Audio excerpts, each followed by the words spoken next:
Good afternoon. My name is Caleb Fritz, and we want to welcome you to our annual Veterans Day celebration. With this year's events requiring new and innovative ways to celebrate those who have served our country over its history, you are joining us virtually in a special program that has been produced by many individuals across Medlin Middle School. You'll hear from students, musical ensembles, staff veterans, and a very special keynote speaker, Mr. Harold E. Robinson, a 94-year-old World War II veteran. We do all of this to honor and celebrate those who have served this country during war and during peace. Your sacrifices have made possible the core freedoms of the American way of life, the freedoms of religion, speech, press, assembly, and the right to petition the government. Without the protection of these democratic ideals from enemies abroad, we would not be the society we are today. On behalf of Medlin Middle School, our staff, and all of our students, I would like to thank each and every veteran who is watching today. Your service and sacrifices do not go unnoticed.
I pledge allegiance.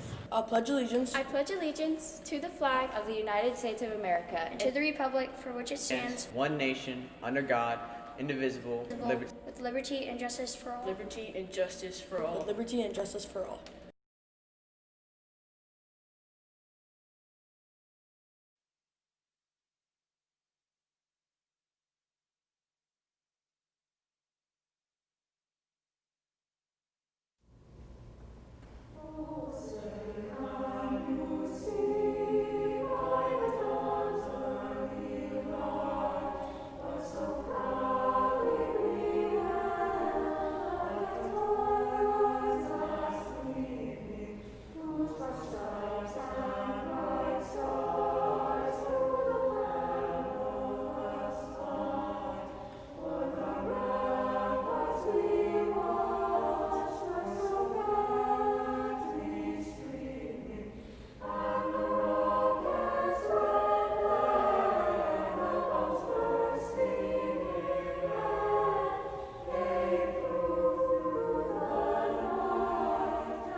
Good afternoon, Medlin Mustangs. Welcome to our Veterans Day virtual assembly. Medlin has had a tradition of honoring our veterans and doing a Veteran Day assembly for a long time because it's such an important day. We want to honor all our veterans who have served. You might have family, parents, brothers, sisters, aunts, uncles that have served in the military, and it is an important day to honor them, not only today, but all year for their service. So thank you, veterans. We appreciate you, we honor you, and we hope that our students today will understand the meaning of Veterans Day and do the same with us. Enjoy the assembly, and God bless America. Veterans, you make an ultimate sacrifice for our country, and we want to honor your bravery. As a token of appreciation, the Medlin Middle School Orchestra has prepared this performance of Danny Boy by Harry Ocean. Danny Boy is a traditional Irish ballad that includes lyrics of what some have interpreted to be a message from a parent to a son going off to war or uprising. It's you must go and I must bide. But come ye back when summer's in the meadow, or when the valley's hushed and white with snow. It's I'll be here in the sunshine or in the shadow. Thank you for your service yesterday and today to provide us for a better tomorrow. Thank you, veterans!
I am Jude Carlson, and I am performing I Am a Veteran by Andrea Christensen Brett.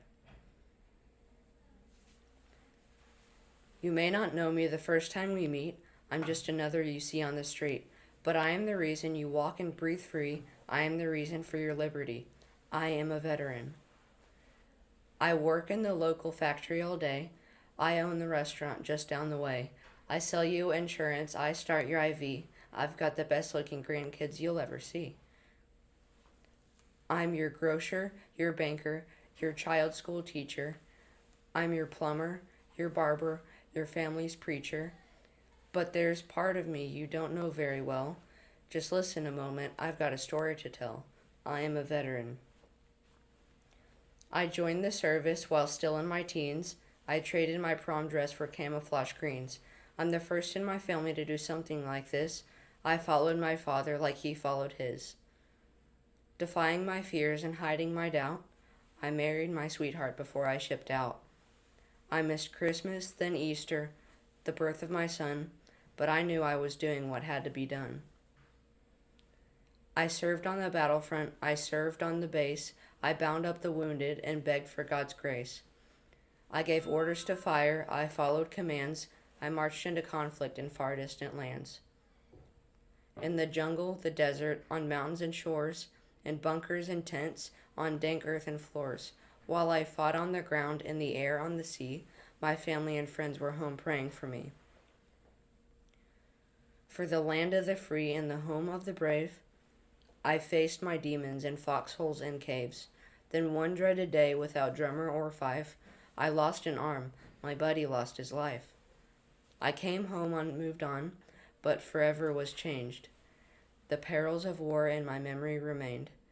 I don't really say much, I don't feel like I can, but I left home a child and came home a man. There are thousands like me, thousands more who are gone, but their legacy lives as time marches on. White crosses in rows and names carved in Q remind us of what these brave souls had to do.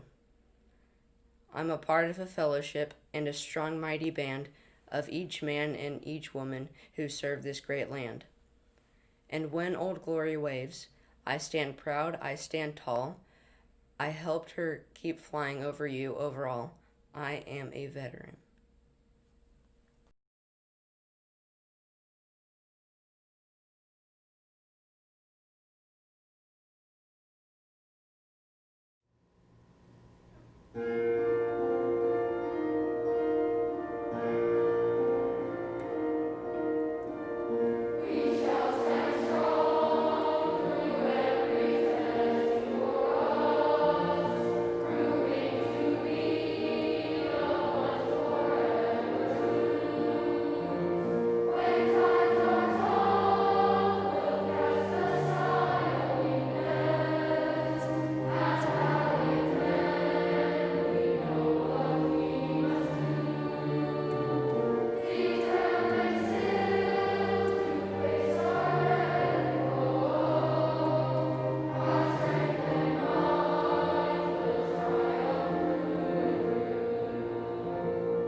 Hey Mustangs, we are so excited to be here today with Miss Turner, one of the teachers here at Medlin, and we're very excited to learn about her experience in the U.S. military. When did you first enlist? I first enlisted February 14th, so Valentine's Day 2002. Did you do that, I know that was around after 9/11, did you do that because of 9/11? Absolutely. I had always wanted to go to the military. My uncle, I'll have a couple uncles that were in the military. My cousin was in the military. And at that time, I wanted to finish college at UNLV, but I didn't have enough money and I fell on hard times.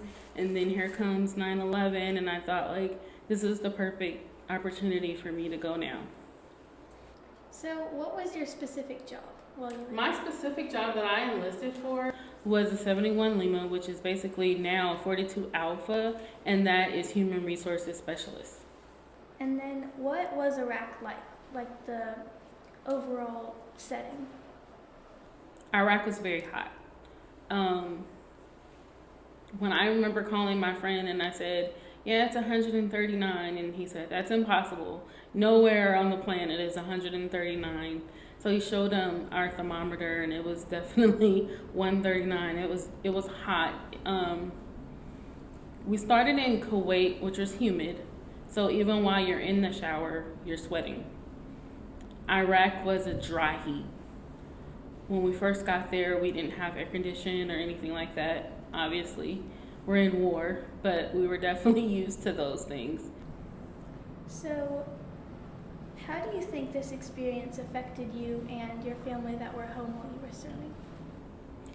The experience, the overall experience was challenging. We missed each other. I went through some things. I got my identity stolen while I was there. I had some issues with leaving my car parked where I lived for a year. My relationship with my family was, they were very supportive. They sent care packages. They were there for me. And then we grew closer when I came home because I was able to have a different appreciation for the people in my life and what they truly meant.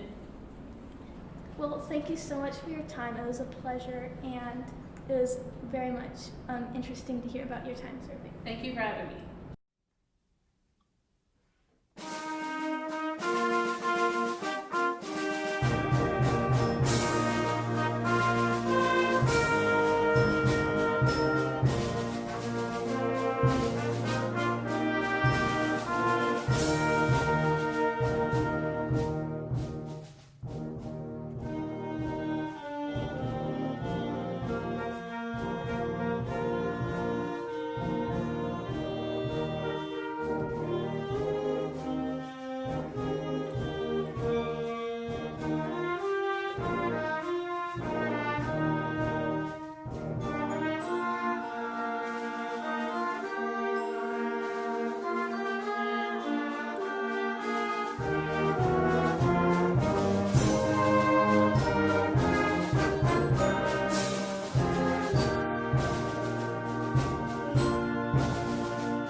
Good afternoon, Medlin community. I'd like to take this time to introduce our guest speaker for our virtual Veterans Day ceremony. He's a man that's very near and dear to my heart, as he is my grandpa. I know him as Papa, but you will know him as Harold E. Robinson. He's a World War II veteran. He's a man of honor, integrity, and I hope you enjoy what he has to say today. Thank you. I am Harold E. Robinson. I'm a World War II veteran. I was born in 1926, and I'm 94 years old. Then I was drafted into the U.S. Army in 1944, and I served 2 years in the service, and I got out in 1946. I was drafted in 1944 in Greenville, Texas, Hunt County. And they called me up, and I went to be examined, and I was examined, and I was taken right then and put in into the infantry. I was in the walking infantry for 2 years, 2 years and 1 day. Then I was mushed out, and then and whenever I got into service, I went straight to Paso Robles, California, where I taken my basic training, and I was trained by a veteran. He'd already been to the war, and they sent him back, and he was a recruit that trained us, and he was rough, tough. He says, you have to be tough or you'll die. And so we figured that out after we got in there. Me and another friend that we were the same age, and they said we were too young to be up on the front line. I said, so they just sent us back for 2 weeks, and we got old enough. They called us back. And I couldn't see the difference myself. But anyway, we went into service, and so we started in the edge of Manila, and we marched all the way up, mopping up the Japanese, and so whenever we got up to there, we